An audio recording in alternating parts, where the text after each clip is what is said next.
Hello tarot friends, this is Ultraviolet Morgan and we're going to do something just a little bit different this time. We've got the Crow Tarot and we're going to do one card message, just a general message, whatever I receive from those messages. And well, first let me tell you what our options are. First option is this amethyst. Second option is this clear quartz crystal. It has three sort of towers on it, and it has these striations on the back. Okay, a little bit different on the front, and there's a little bubble right in there.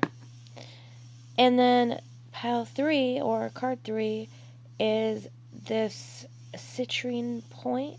This is a baked citrine, so originally it was an amethyst. Now it's a citrine.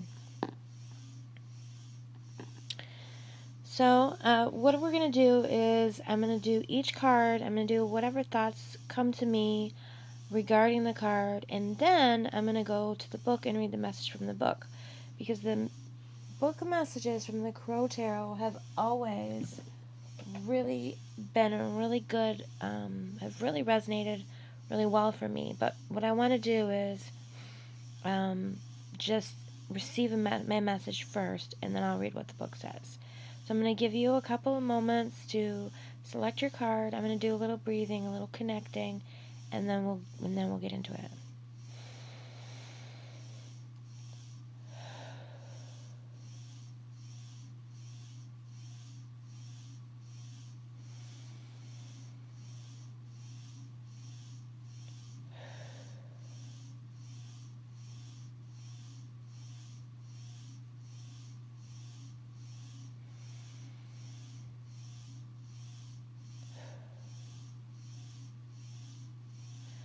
Okay, hopefully you've chosen your card, and we will turn over card number 1 to see what message we have. Death reversed.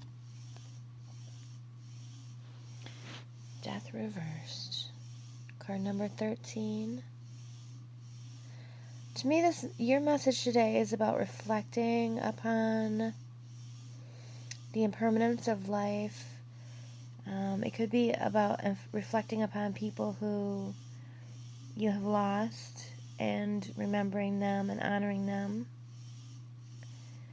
It could also be reflecting upon your own choices, your own goals.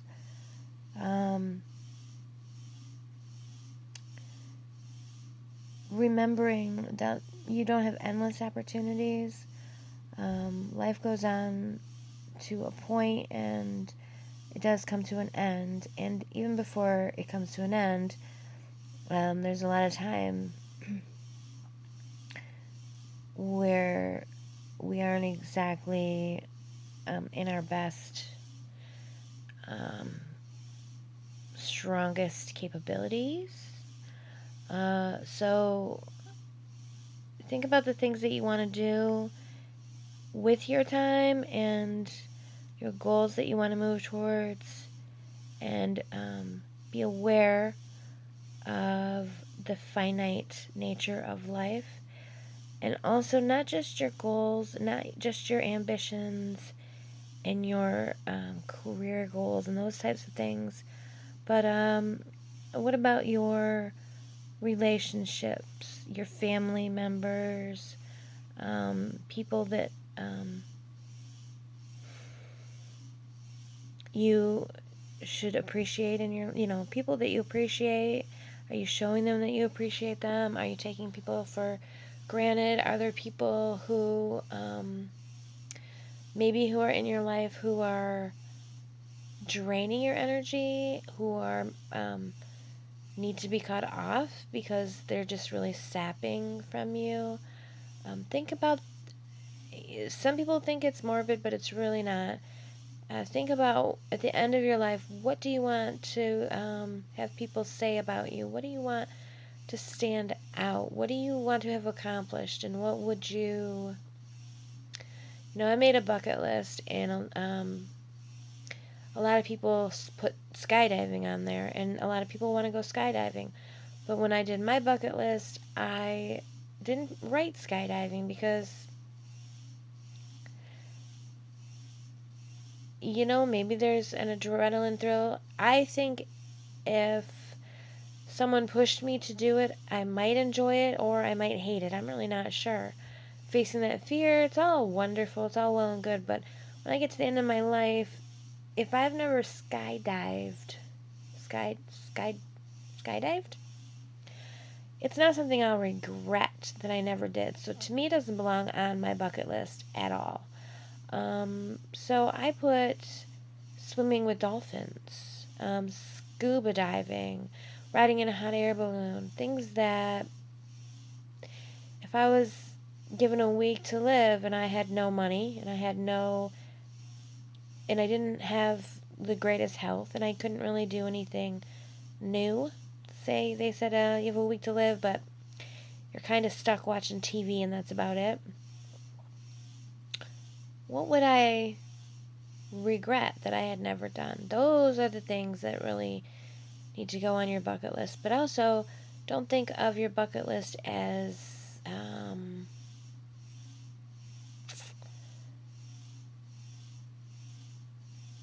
again, think about the people in your life and how they matter.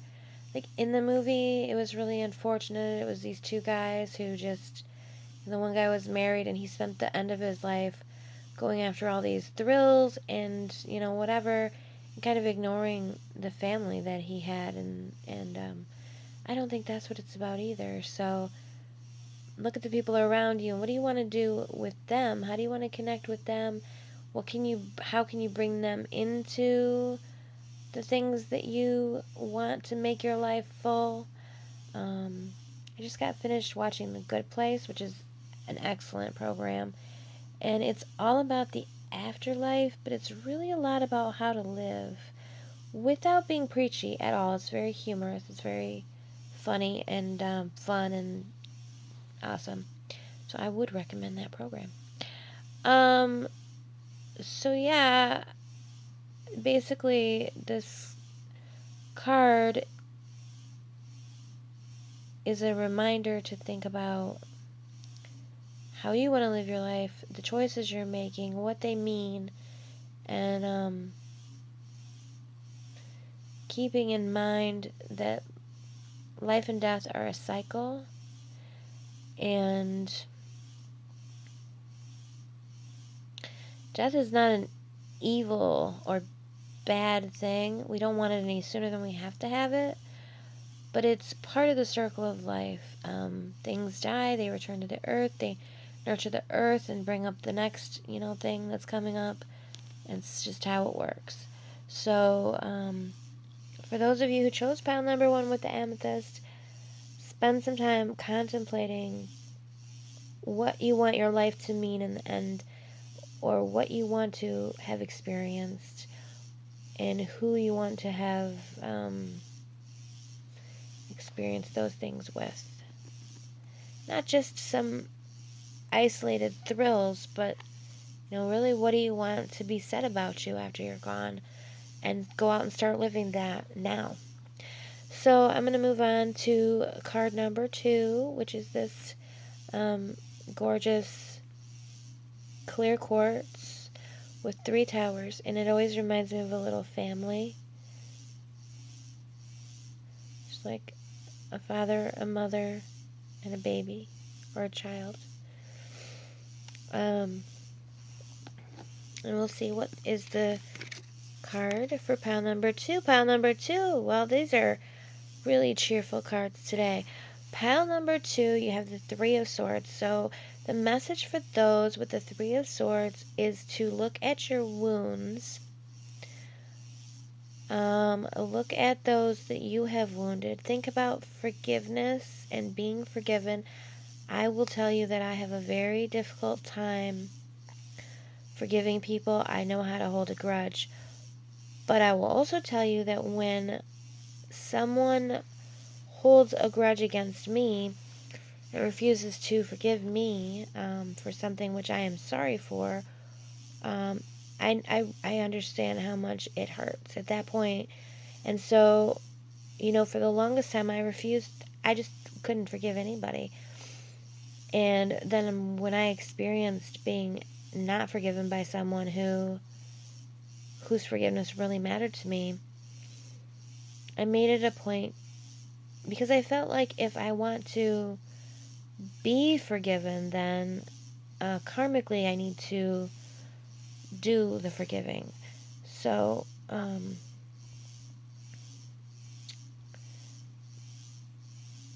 think about forgiveness, and think about healing, and think about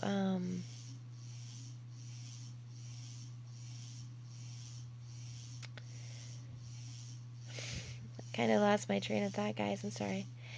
In the beginning, I said, think about healing. Think about what can you learn from the painful things that have occurred. Threes are about growth and creativity, and growth often comes with pain. So if you are going through something painful at the moment, think about how this pain either is going to help you grow, or how this pain maybe is a result of some growth. Look beyond the pain to see other things around it. There's a book and a phrase, stronger at the broken places. This idea that we heal stronger in the places that we've been broken. And also, there's some type of art that maybe is Japanese or something, Asian, I'm not sure, where they break pottery and then they seal it back together with a very strong bond, a strong bonding material. And I think that it's supposed to be a representative of how literally if bones break and then they heal, they're stronger. Now, they also sometimes become less flexible, and stronger can sort of cause a new set of problems, but they're stronger and more resistant to the old problems. So it's kind of learning and growing from the past and from difficulties of the past, or pain. So for those who picked pile 2, and I'm sorry, I do feel like I'm rambling a little bit, I want you to just take a moment to think about your pain and sort of elevate it. Think about it in a spiritual sense. What is the purpose of the difficulty that you're going through? What is the lesson behind it? What can you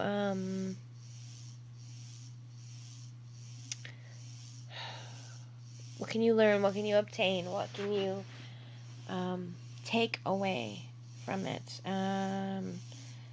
I have always enjoyed writing stories and things, and so a lot of times when something really unfortunate happens in my life, I think of it as an experience, as a research almost of, like I'm a little researcher on this planet. What Everything is an experience, even when it's negative, and sometimes you can sort of withdraw from it a little bit and observe and detach. Observe in a little bit of a detached way to sort of help you move through the painful situation that is just a part of life that you just have to get through. And this is not to say don't feel your feelings, they need to be felt. But sometimes there are situations where you just need to not get lost in those feelings, not get lost in the despair, the hopelessness, or whatever. A friend of mine was watching a survival show where a family ran out of gas on a road, or they got lost on a country road. They had no gas, or their car wouldn't start, or whatever it was. and they were trapped, and the man had to walk. They together they went and found and made like a fort for the mother and the child to stay warm. It was just a baby, and the baby was not harmed permanently from the situation. Although I'm sure the baby was really not having a great time any more than the parents were. They made a warm hole in the snow. They were so far from people, and he walked for days to find someone, and then they were finally saved. And a part of him had to separate from the pain and the anguish and just do what needed to be done, and kind of experience it from a somewhat detached point of view.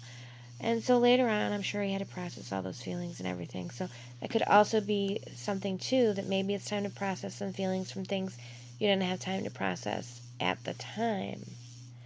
So that's kind of my rambling message for those who chose card number 2.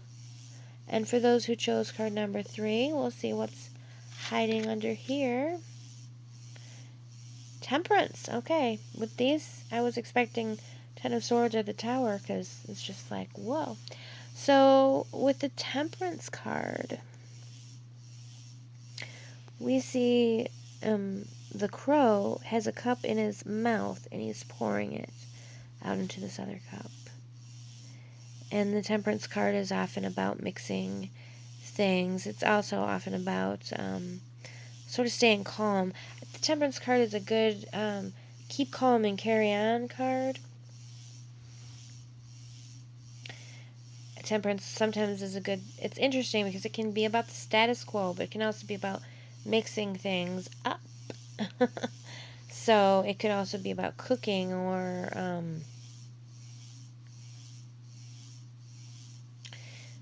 introducing two areas of your life to each other, or combining things that bring you joy, combining maybe one aspect of your life with another, or introducing two friends. But it is really about kind of being very mellow. So not in a way to really shake things up, but just to bring out the best aspects of both for both of these things. So, for instance, you love to cook, which I don't. So I don't know why that jumped into my head, but you love to cook. Sometimes this can represent cooking because of the mixing and alchemy and so on and so forth. Let's say you love to cook, and let's say you have a new friend, a new group of friends that you've been hanging out with and going out with on the weekends. And so a way to blend that would be, guys, how about Friday night or Saturday night or whatever, we come to my house and I'll make dinner, or and then we might go out, or maybe you'll just make something and then you'll bring it to them, cookies or something, snacks, something. So that would be a way that you might want to blend something you like with something else you like in order to get something that you like even more. So that's one possible aspect of the Temperance card. And now I'm going to go ahead and read out of the book. It's interesting. We have 2 major arcana cards. So the first card is Death. Keywords for Death: change and a new beginning, transformation, mortality. Water. The element of water. The crow has let go and made peace with the change that must take place for her life to move forward in a positive direction. Her death is symbolic of transformation and comes with a warning. Unless you are willing to sacrifice the part of you that is holding you back, you will feel pain or discomfort in the future. I think that was kind of what I was sort of trying to get towards. This card marks a profound coming change, one that has the possibility of creating a positive outcome if you can allow the change to happen without fear of the unknown. Death reversed is a sign that you are resisting change and holding on to behaviors or thought patterns that are preventing your growth. Take this as a warning to look at the habits that are preventing you from reaching your full potential. Yes, look at the end. It doesn't even have to be the end of your life. Look at towards the end of the year. Look towards the end of whatever amount of time and think, where do I want to be in that time? Where do I want to be in 5 years? And the secret is that in 5 years, if you haven't been working towards whatever that thing is, 5 years will still come. You'll still be 5 years older, regardless. Whether you work towards what it is you want or you have not. Now I'm looking up the Three of Swords in the Crow Tarot book. Three of Swords, the crow watches his partner fly away. The three swords puncturing the heart represent the pair of crows and the issue that results in the separation. The Three of Swords represents a time of sadness and loss. However, without sorrow, we would never understand true happiness, and without loss, we would not appreciate all we have. There is no avoiding the sadness indicated by the Three of Swords, but this situation also offers a valuable life lesson, one that is essential for growth. This card asks that you take steps to learn how to heal your heart and your soul. When this card is reversed, which it's not, it is a sign that although much time has gone by, you're finding it difficult to let go of a painful situation, or perhaps you're holding on to an old grudge. This is an excellent time to take inventory of your feelings and ask yourself which ones are preparing you from living or loving. And finally, we have the Temperance card, which I opened right too. So for those who chose the Temperance card, keywords are moderation, alchemy, angel communications, and the element of fire. The energy of this crow is patient and balanced. He has the power to project grace and calm on the outside while actively solving problems and figuring out solutions to complicated issues inside. Keep calm and carry on. When the Temperance card appears, it is a sign to take a long-term view when embarking on a journey or seeking a solution. Just as the crow blends two opposite liquids, try to blend and harmonize with the people around you. When working with others, ask for their input and incorporate their ideas. Perhaps something totally new will come of it. When reversed, Temperance warns of being short-sighted and feeling a lack of balance or harmony in your day-to-day life. Temperance is about moderation. If you find yourself feeling overly emotional about a situation, seek ways to balance your energy. And if you feel so inclined, if maybe you felt called to all three, or if you feel like, I do feel like there's a good full message here of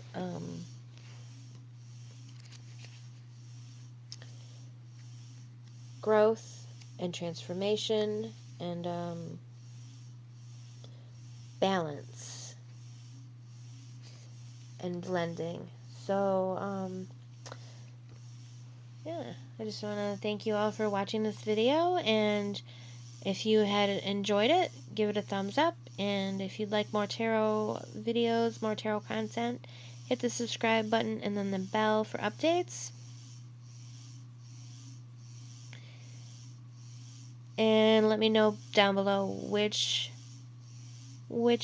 number card you chose and how it felt in your soul today. Thank you for watching. Be well. This has been Ultraviolet Morgan. Until next time, we'll see you soon. Thanks.